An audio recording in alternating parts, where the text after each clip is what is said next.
Good day, cricket fans, and welcome back to the IslandStats.com Cricket Show. It's Sunday, which means it's time to dive deep into all the action from the local pitches right here in Bermuda.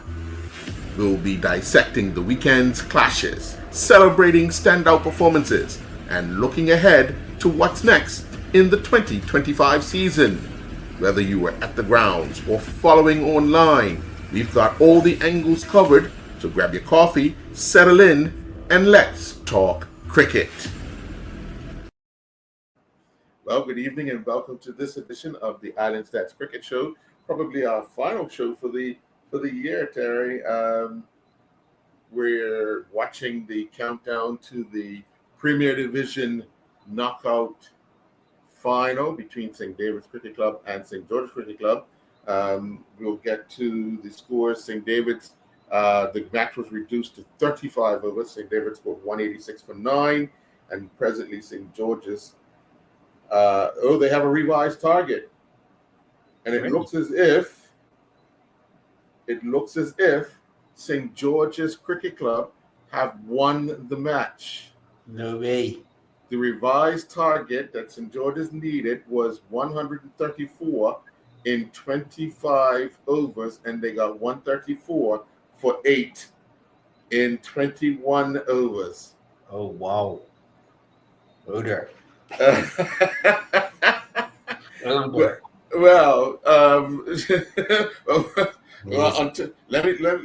just make sure that's all sorted out and so forth. I'll get back to that. But yesterday, the semifinals took place. Well, supposedly semifinals were taking place.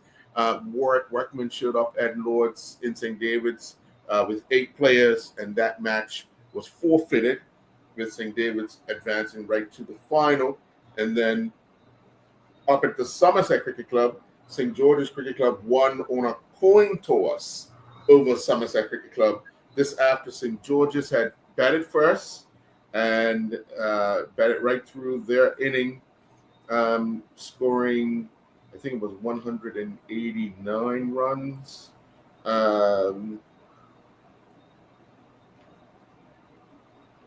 I believe. And then the rain came, 182 runs, sorry.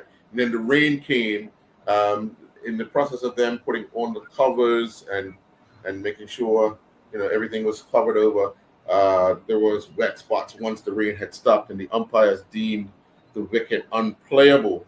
And it resulted in a coin toss, which St. George's flipped, Somerset called, and unfortunately called wrong, and the match was won by St. George's. So, it's kind of difficult, Terry, when, first of all, we'll talk a little bit about, Warwick having a good season, finishing 4th, and then unable to field a team, I guess in a semifinal that they agreed to play in, because obviously, if they're put there and if they didn't have a team, or they wasn't going to have a team, something should have been said or done beforehand, where maybe the 5th place team could have come into the tournament, something of sorts. I just think it leaves a bad taste, because if people would have gone down to Lord's, paid money, because you had to pay to go in, and you're setting up and you're looking for an interesting day of cricket, and one team is short, it kind of, like I said, it really doesn't look good for cricket itself. Yeah, I agree. I mean, you get right down to the wire, and you're in a semi-final, cup final. Yes. Then one would have thought that you would have turned up, but be interested to see what Warwick's circumstances were. You know what I mean? Whether or not they knew that they were going to be, short of players prior to yesterday morning's arrival, right. Or players just turn up. So it'll be interesting to see, what the circumstances were with Warwick. Only because a semi-final should be played. Yes. That's like a semi-final Shield game or FA game, right. And the team don't turn up because they're short. Yeah. So it'll be interesting to see Warwick's point of view. I'm sure there would be some type of public statement made. Yeah. So I'll tell you what, it'd be interesting to see if they were short at the beginning of the season, would they have played, right, as opposed to being short at the end of the season, yeah, would they have played? You know what I mean? yeah, I'm sure Lorenzo will put out a statement, sort of clarifying that, because Right. I mean, everybody, I'm sure, as well as Warwick has done this year, Mm-hmm. in this season, people would have looked forward to seeing Warwick play. That's right. That's right. That's right. On a big field like St. David's. Yeah. On a big occasion. And they just won the Western County. Western County. That's right. Yeah. So momentum was definitely there with them, confidence and all that. Yeah. And then, of course, by them winning the Western Conference, it builds anticipation from the fan base. Mm-hmm. And then for that to happen yesterday, that's a big donor. To finish up their season, right? And the fan base. Yes. Yeah. I guess looking at and at the other end of the island, I mean, it's got to be a tough way to lose a match, especially if you're home as well.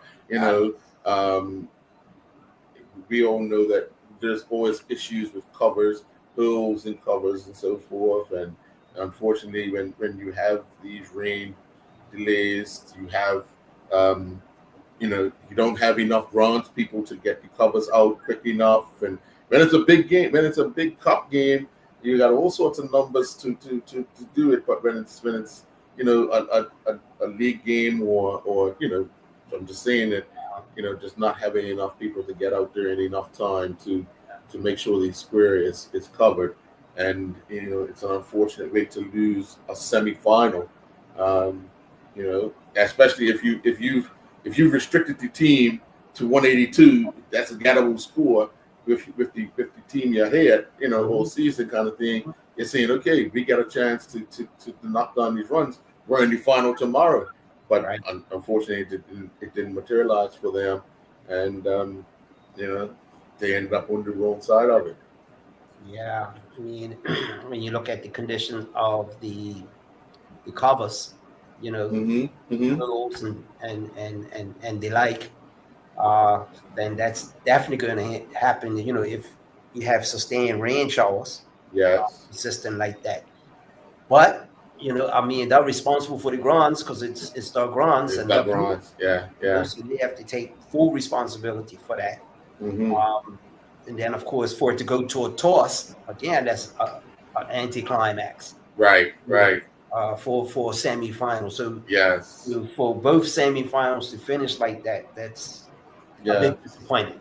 There was, I would imagine there would have been some sort of talk amongst the clubs when they would have met with the board, having seen what the weather's been like the last 2 weekends. What if the weather and to decide, the last 2 weeks has been unstable weather. Yes. All week has been heavy showers and showers, but when those showers are coming in, they're coming in heavy. So again, it's about planning and making sure that you're safeguarding the ability to win the game. Especially playing at home. Yes. So they had the advantage. Right. By playing at home. Yeah. It's unfortunate. Yeah. And I was really, after all that rain yesterday, I was really concerned about today's final.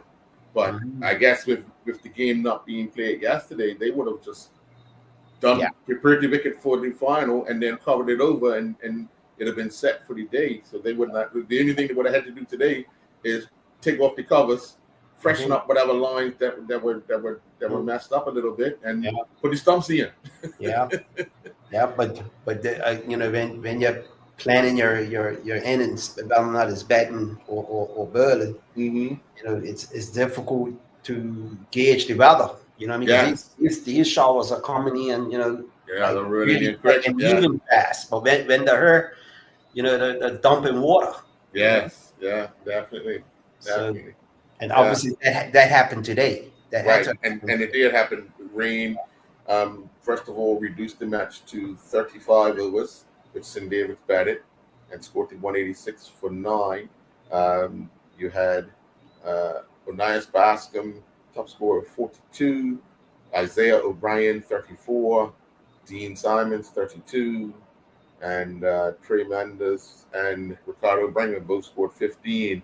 In the bowling department for St. George's, you had Clay Darrell 7 overs, 3 for 39, and Zari Painter 7 overs, 2 for 48. Zico Burgess 7 overs, 1 for 31. Shakai Darrell 1 for 21 off of 7, and Detroit Smith 1 for 46 off of 7. And then in reply, there was rain, and then St. George's target was revised to 134 from 25, and they got 134 for 8 after 21 overs.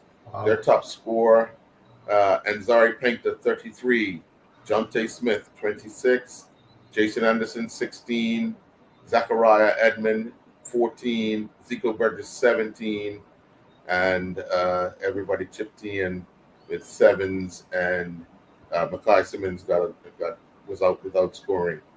But St. George's have defended the trophy they won last year as Premier Division knockout champions. Yes. Yeah, they found a way to win these trophies. They just can't. They just can't find it. They find a way, and that's good character. You know what I mean? Yes. You say what you like, but at the end of the day, sometimes an ugly win is what's required. Hey, the W is the W. Is always going to be the W. Yeah.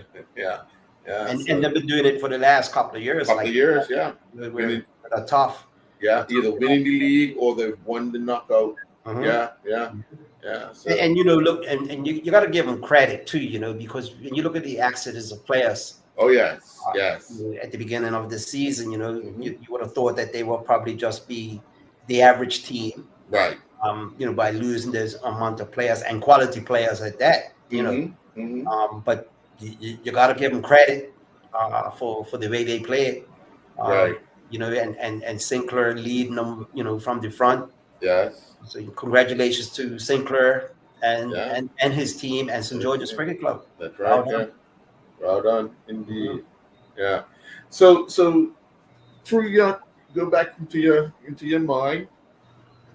We've been saying who the players of the week have been all season, and I'm pretty sure you would have one or two performances that stand out in your mind for player of the year. I have an idea who my player of the year would be, and if you don't mind, you want me to go first? Yep, sure. Okay. So for the player of the year, I have none other than Dion Stubborn.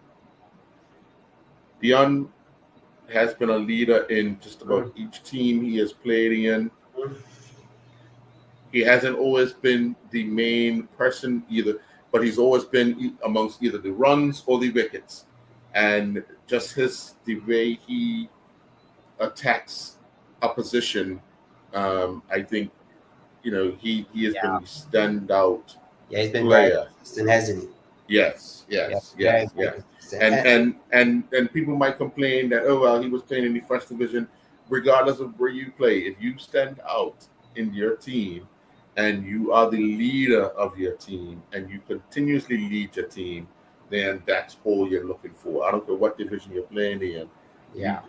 And he's done it in county matches. He's done it in, you know what I mean? He's done it in cup match. He's done it. So, I mean, when you look at Dion, you can't even use that to justify why he shouldn't be playing. Right. Because he's playing one tier down. Right. We know that Dion can perform just as well in top tier. In the Premier Division. That's right. Yeah. He's done that, consistently over the years. Yes. But not just talking a window of 2 years. Right. It's been for years has been consistent. Yeah. For whatever team that he's played for. That's right. So I mean, I will go with Dion as well. But I would like to give special mention to Zico Burgess too. Yes. Who had a strong showing this year. Yes. And I give him credit as well. Yeah. He was one of the 5 I had laid out. Sure. You know, some players have been really really consistent this year. Yes. And you know, I just look at overall what that person means to the club, and yeah, he was 1 of 5. But when it came down to it, I really Yeah. assessed Yeah. that Dion Yes. would be the player of the year. Most And definitely. I yeah, agree with that. yeah, yeah. I Most mean, definitely. we probably get complaints. St. David's have had a good year. They've had, um, you know, different players filling in and so forth. Derek has had a good year and so forth. They ran away with the league, but you know, when you start matching up certain things, Yeah. uh, yeah. And Derek was in the pick as well. Derek Yes. was in the pick as well. Richie, I understand and I agree, but when I looked at it, yeah, it came down to yeah, yeah. I could see where people would say Derek, um, but hey, I mean, they both bring different qualities to the game. yes, Both are yes, all rounders. yes. So I mean, but we're not dissing Derek, or No, I'm not not at all. dissing Derek. Not at all. Not at Um, all. he's done very well for his club. He's also done very well for his country too. Mm-hmm. Um, but yeah, I would agree with Dion. Yes, yes, yeah. Well, we have some news, some cricket news. I want to try and do probably a cricket show once a month, Yes. because there's always going to be some news coming up about cricket. So Mhm. we will get together and pick a Sunday or whatever day to do a Sure. cricket show during the winter months, as things materialize, especially with these academies coming up.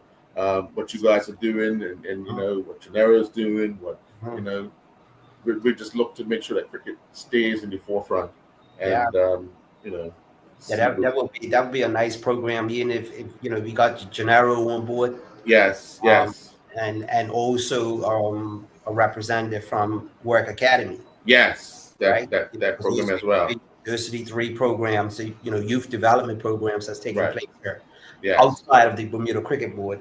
right, It'd be nice that all three establishments come on come and on, discuss youth cricket. yes, Yeah, definitely, and really what they're good doing at to contribute it, it. yeah, Yeah. yeah, Mhm. yeah, definitely. So we'll be in touch with Yes. more cricket once a month. Yeah, Okay. that's great. Yes, sir. All right. I want to thank you very much, Thank you, you. Terry. I also want to thank Doc for joining us as well. And we Mhm. look forward to these once a month and the start of the new season in 2026.